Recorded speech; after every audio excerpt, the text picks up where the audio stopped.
Saturday morning feels like the most dreaded time of the week for me. At 3 a.m., I heard the front door click shut and I knew instantly it was her, trying to sneak into the house like a thief in the night. I lay there with my eyes open, pretending to be asleep, hoping I could hang on for just a little longer to the old world where this new silence didn't exist between us. The weight of knowing what was happening pushed away even my exhaustion. I already knew her night hadn't ended the way she used to tell me they did. I don't meet her at the door anymore, I don't hug her. There's too much empty space in our house now, and too little meaning. It used to be that waking up next to her made me feel like my life was full. Now, I just notice the little details that show how our connection is dissolving into daily life: the tablecloth carelessly thrown on the edge of the table, a stain from a wine I never bought myself, the cup she left by the stove as if she had no intention of ever coming back for it. It all weaves together into a pattern of anxiety. I try hard to look busy, just so I don't have to read between the lines of her silence. My morning starts with coffee, and as I drink it, I wonder what kind of day this will be: a normal, fake calm one, or maybe, for the first time, an honest one, with answers I'm afraid to hear. My memory keeps replaying scenes from the last few weeks. Yesterday, for example, she left for work saying she'd be late, and I didn't even bother to ask why. Years ago, I would have definitely driven over to see her. Now, I just tell myself it's because I'm tired, because of routine, because I need to be an adult. It's funny how easily we gave up on the idea that closeness is a habit you can just restore with a weekend dinner or a new movie for the evening. In reality, everything fell apart long before I was willing to admit it. Our kids were staying over at a friend's house, which only made the silence feel heavier. In the kitchen, I notice another detail: her favorite scarf is still lying by the sink, even though she always takes it with her in the fall. I notice how her walk has changed. Her movements are either deliberately careful or overly distracted, as if she's trying to go unnoticed even in her own home. Every so often, I make myself Google how people act when they have something to hide. I laugh at myself for doing it, and then I go back to wondering why I even need the answers. Sometimes in the evenings, she says she's tired, goes into the bedroom, and doesn't come out for a long time. I can hear the hot water running in the shower, and I hear her as she stands in front of the hallway mirror for ages, carefully applying cream as if she's planning another outing, not just a trip to buy bread. I'm ready to believe that nothing is happening, but in those moments, the premonition becomes almost physical. It's as if there's a glass wall between us, and I can see her waving at me from far away, but I can no longer hear her voice. Recently, I accidentally noticed a receipt from a cafe we haven't been to together in years. It was for 2 coffees to go and something sweet. I casually asked her what she was doing downtown on a Friday. She said she was meeting a colleague about some project.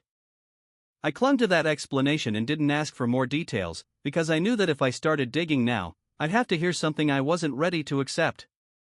When I think about our marriage, a time when everything was genuinely easy comes to mind. I've tried to remember the last time we laughed together for no reason. Sometimes it feels like I can't live next to her and look her in the eyes anymore, but then I go back to ordinary life: oatmeal for breakfast, quick chats about our day, work notifications on the phone. On those days, I feel with particular sharpness that I've grown just as distant from her as she has from me. She started leaving the house alone more often, taking roundabout ways just to avoid crossing paths with me in the hallway. Sometimes I catch her eye. In her gaze, there's anxiety, exhaustion, and some kind of unspoken plea that I just can't find the right response to. Every time my phone vibrates at night, I instinctively brace myself for a stranger's name or a phrase that will turn everything upside down. But most of the time, it's just silence, and another morning arrives, just as lonely as the last. Everything I used to take for granted had become something to analyze: her every move, every word, that short note on the fridge reminding her about a lunch meeting. I noticed that she started avoiding walks together. If I suggested spending an evening downtown, she'd talk about an important project or the need to focus on work. I knew things were changing at her office, but I didn't understand why it had become more important than a family dinner. I tried to casually ask about her work, how her day was going, but her answers became more and more superficial, as if she were talking to a customer service agent from another company. One day, I saw her looking out at the street through the screen door, not realizing I was watching her. There was a particular sadness in her eyes, as if she were looking for an escape from her familiar world. I remembered how long it had been since we'd talked about our shared dreams. They had dissolved into grocery lists and food delivery schedules. I sometimes remember what she said when we first moved in. She promised that life in this neighborhood would be the start of our family, but now she talked more about temporary difficulties and the need to just get through things. It felt like her words had lost their old sincerity. In late November, we went to her parents for Thanksgiving. On the way there, she was mostly silent, looking at her phone, texting someone, and occasionally smiling at a reply.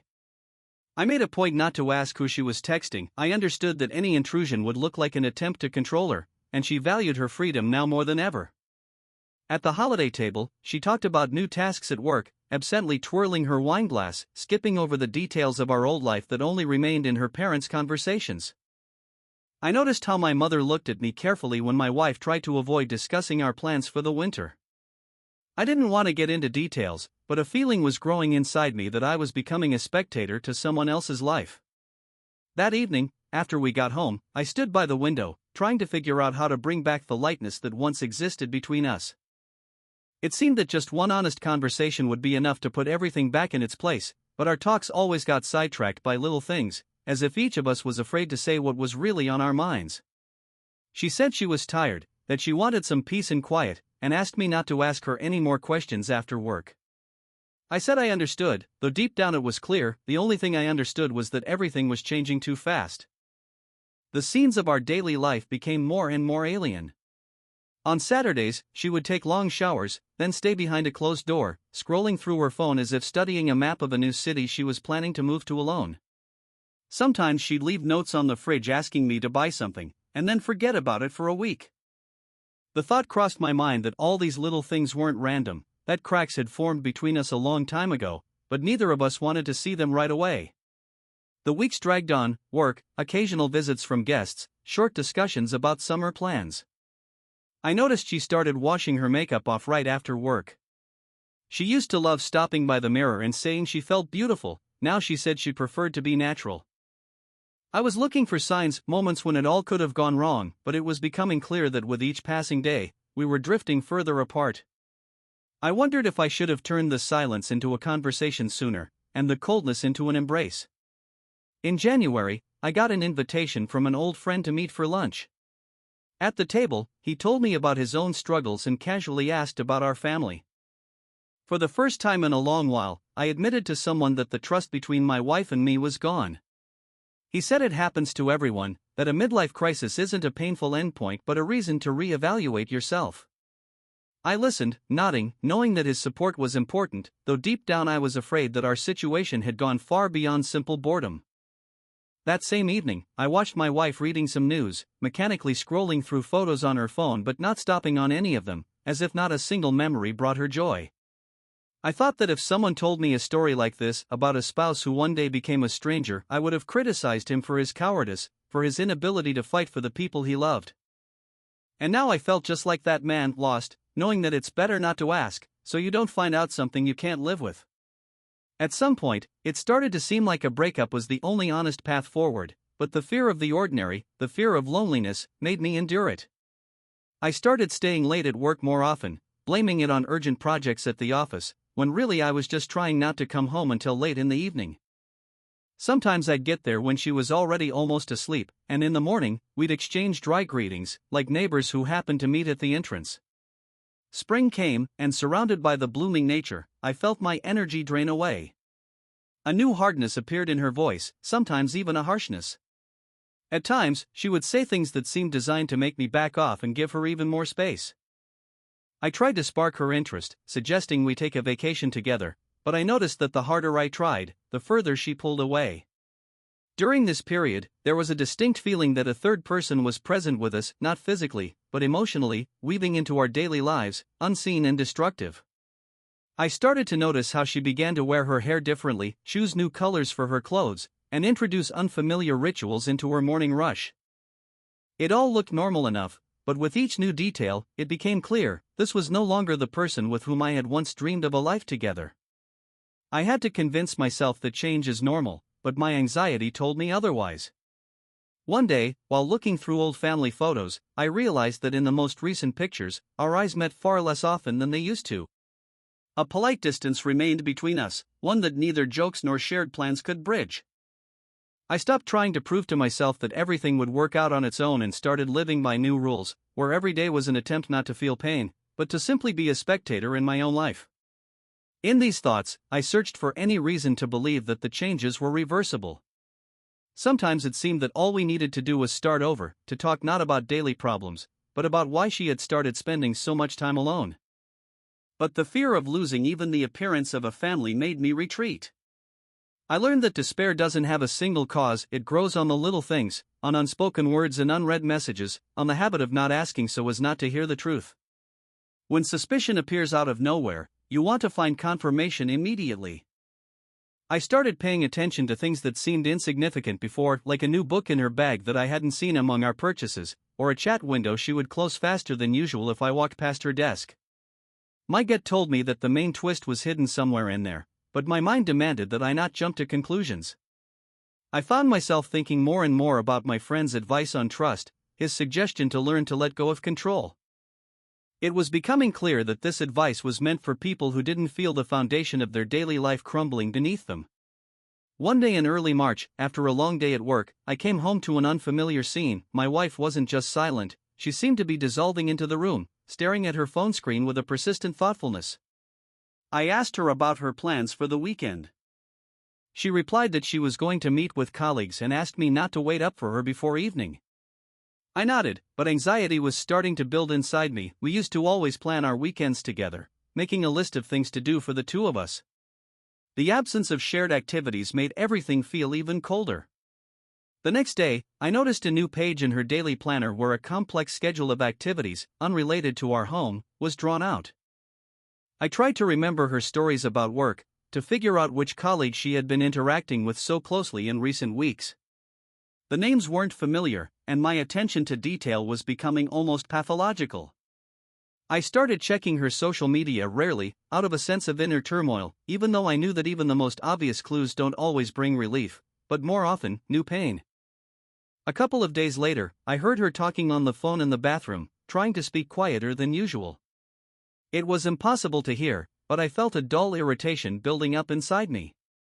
There was the fear of being ridiculous and suspicious on one hand, and the desire to protect myself from real pain on the other.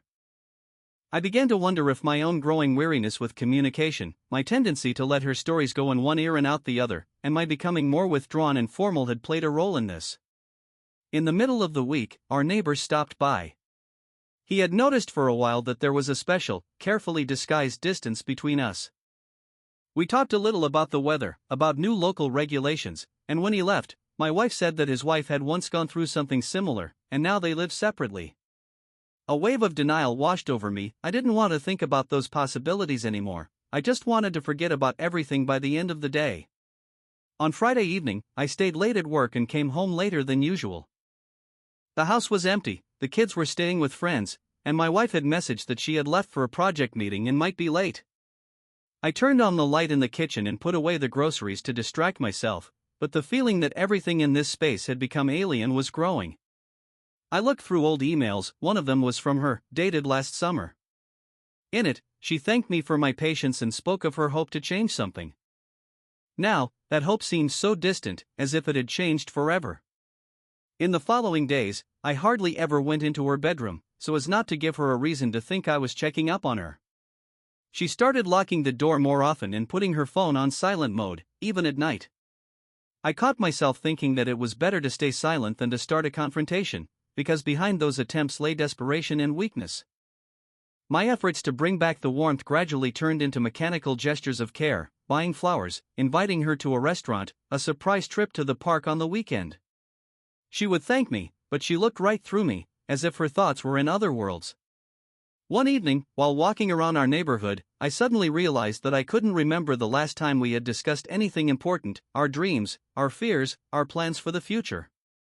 All that remained between us now was a set of routine reactions, a summary of the day's news, a shopping list, and the logistics of our schedules. I was slowly realizing that the emptiness between us had become the main point of our family life, not a catastrophe. As I watched her stare motionlessly at a screen or fiddle with some souvenir from a business trip, I understood that it was useless to look for explanations outside of myself. I was interested not only in who she was talking to, but why silence had become more important than any words. I tried to remember at what point our home had stopped being a sanctuary and had become a theater where the roles were long outdated and desires had lost their way. The mornings began with a surprising formality. We'd greet each other, ask about plans, discuss the news, but neither of us had the desire to hold the other's gaze for a moment longer than necessary. I drank my coffee, she put oatmeal on the stove, the kids got ready for school, and our communication was nothing more than a protocol. I knew the moment was approaching when everything would break. Either I would find proof, or she would stop pretending. The thought came to me more and more often that this morning could be the last one where I still believed in my family. I started writing notes. I recorded every change, every inconsistency, until I realized it wasn't about the evidence, but about my inability to accept the new reality. I thought about how, in the end, some part of me had wanted to distance itself, to make the pain possible, but manageable. Now the pain had a life of its own and was ready to make itself known. Everything in my head revolved around one thing: if she one day told the truth, would I be strong enough not to fall apart completely? I waited for her to come home that evening with that mix of exhaustion and despair that comes when there's no hope left inside, only a tight, nagging pain. She came home late, almost silently, as if she wanted to slip past, to remain unnoticed even in her own house, and I noted to myself how easy it had become for her to disappear from my radar. I looked at her, trying to see again the woman for whom I was once ready to make any compromise, but now I only saw a stranger's face with an unreadable expression of resignation and cold detachment. I asked her why she was hiding her worries from me more and more, why she wouldn't just tell me what was going on. She offered a tired explanation about work, about being exhausted and constantly preoccupied. But I knew that there was something more behind it, something unsaid, unacknowledged out loud. I insisted, demanding simple answers, and she seemed to retreat further into her cocoon, replying that there was no point. I would never understand, never hear what she was feeling. She kept repeating that I hadn't truly seen her for a long time, that I didn't know how to notice what was important to her, and I couldn't shake the thought that all of this was just part of a script in which I was cast as the perpetually inconvenient witness. With each new question, with each reminder of our past conversations, she grew harder, almost sharp, insisting that I was too caught up in my own fears and suspicions, as if I were living not with her, but with the ghost of old grievances. I wanted to reach an agreement. I wanted to hear an honest confession, even if it would break me to pieces, but instead, I got biting comments about how I was always trying to control, to dominate, to draw conclusions without understanding the real issue. I tried to remember the last time we had reached for each other, but even my memory was working against me now. She said that a wall of misunderstanding had been built between us, that all her attempts to get through to me were met with my indifference and fatigue. It seemed to me that she just wasn't ready to confess, but I heard not only detachment in her voice, but real accusation. I felt that our whole conversation was turning into a typical cycle of gaslighting, where I ended up being the guilty one, even though I was sure inside that all my failings grew out of the fear of being rejected. At one point, she asked why I kept going back to old events, to details, to hints, complaining that it was destroying what little intimacy was left, making even a normal conversation impossible. I caught myself thinking that I didn't recognize her, not because I wasn't trying, but because there was no common ground between us anymore. Everything had long since disappeared, except for emptiness and resentment. I tried to prove that I was capable of changing, tried to find the slightest reason for a new attempt to win her back, but every time I was met with cold, rehearsed phrases. When I finally said that I just wanted to understand what she was feeling, I heard that my attempts were just confirmation of her long-held belief: I really didn't understand and never would. She went into another room, leaving me alone with this ending, full of disappointment and pain. I felt that I wasn't just excluded from her life, but had become a powerless hostage of someone else's decisions, someone who had hoped for a miracle for too long in a place where there was no longer any love, or forgiveness, or even the desire to try again. Our life had come to resemble a fragile model, ready to collapse at the slightest push. I noticed how she avoided looking me in the eyes, how her hands moved with uncertainty, as if she were trying to control every thought. I caught myself trying to remember the last time she shared simple joys, because now, joys were forbidden by an invisible conspiracy of silence. Even regular dinners had turned into a culinary routine, where the food was just a cover for the quiet. My mind went back to the moments when we were close, our first trips, movie nights, laughing for no reason, plans for the future. That evening, the memories felt especially sharp, as if every detail was bringing out the full truth of our family's fracture. I watched as she quietly gathered some of her things, as if preparing for something important, or maybe just trying to leave fewer traces in the territory of our shared life. Her phone rang several times in a row. She quickly silenced it, and I felt that those calls contained someone else's words, someone else's involvement, which had long since become stronger than mine. I tried not to voice my suspicions, keeping up an appearance of indifference, foolishly explaining this security policy to myself, even though everything inside me was screaming for the need to find out the truth.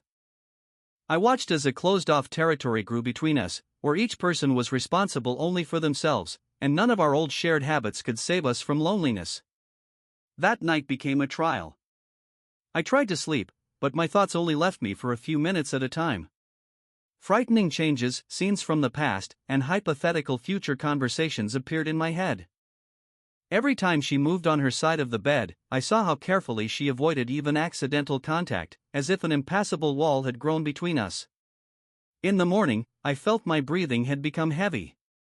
I drank water slowly to slow my pulse and noticed that she had dressed with particular care, choosing an outfit she hadn't worn in weeks. I asked her if we needed to have a serious talk. She replied that she didn't know when she'd be able to find the right words.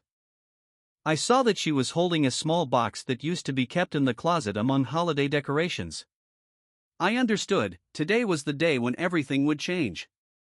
At noon, we were sitting in the car, each heading to our own event. On the way, she said she was worried about our future, that she wasn't sure she could believe in simple things again. I tried not to take these words as a final judgment, but I understood that everything that had been built between us was now soaking in the rain of someone else's emotions.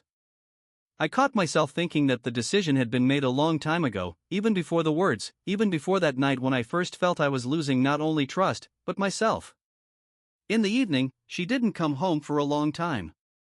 I reviewed all my messages, checked our old shared photos, and confirmed that there was no trace of our former closeness in them.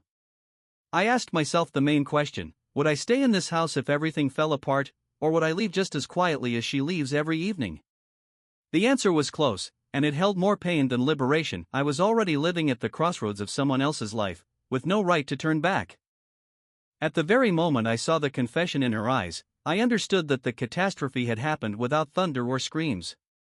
Its arrival was so natural that resisting it was pointless. I felt a lonely agreement with this defeat growing inside me, a readiness to accept the break as a new starting point. Even in the hardest moments, I believed that I would survive if I remained honest with myself. I stayed in that night until the end, so as not to rush toward the morning, where my new day would begin. When morning came, the turmoil gave way to a quiet acceptance. I sat on the edge of the bed, watching the light filter through the blinds, and thought about how everything had changed. There was an unusual calm inside me, as if the pain had finally ended. I knew that nothing depended on me now, and this strange feeling of freedom reminded me of years past, when every day brought something new. But what was left wasn't joy, but rather a sincere relief after a long battle. I gathered my things without rushing, trying not to make noise, so as not to awaken any extra shadows of the past. Each item seemed like a symbol of an attempt to save something that no longer had meaning. I felt that I could now be honest with myself. The fears, the doubts, the disappointment, it all became part of my inner story. I looked at myself in the mirror and saw in the reflection a man who had survived not just an affair, but who had admitted his own powerlessness to himself. The kitchen was cool, and the sound of the refrigerator seemed to be the only sign of life in the house. Outside the window, a new day was beginning, but I no longer felt the pull to stay. I left her a short note with only one simple word on it: goodbye. I didn't need explanations, didn't want discussions, and didn't even wait for forgiveness. This house had become a stranger's place, its walls held on to too much that I had grown tired of. I walked out into the city, breathing in the air as if feeling my own independence for the first time. Everything around me seemed less scary than it did at night. People were hurrying about their business, children were playing in the park, someone was buying coffee at the nearby kiosk. I felt no anger, no desire for revenge. I was more interested in what came next. Where do I go? How do I handle the next dose of uncertainty when my solid foundations have disappeared? I looked at my phone. There wasn't a single message I wanted to send. Even the habit of sharing something about myself had vanished along with my old life. I was surprised to notice that the feeling of loneliness had transformed into a free kind of quiet. I stopped demanding an answer from myself and just allowed my thoughts to be. My friend's words came back to me, the one who once assured me that any crisis offers a chance to be reborn, if you have the courage not to run from the pain. I was no longer afraid to look only forward, even though I knew I would have to live with a memory that, on difficult evenings, would take me back to what my family was made of. I accepted that no one was truly to blame. Sometimes, two people become strangers not because of mistakes, but because they spent too long looking away from the truth. In this new state, there was only room for my own peace, not joy and not despair, but a simple acceptance that yesterday can never be brought back. And that's the whole story. If you enjoyed this and want to hear more stories like it, be sure to subscribe to the channel and hit the notification bell so you don't miss new episodes. Remember, your support is very, very important for the channel to continue to grow. So, what do you think? Is it possible to forgive a break like this, or is it impossible to start over after an affair? Should you always fight for a relationship, or is it better to honestly accept that the old life is gone forever? What would you do if you were in the hero's shoes? Share your thoughts, your stories, and your doubts in the comments. Are you ready to choose openness over illusion? Or perhaps, is the fear of loneliness stronger than any pain? We'll talk again tomorrow.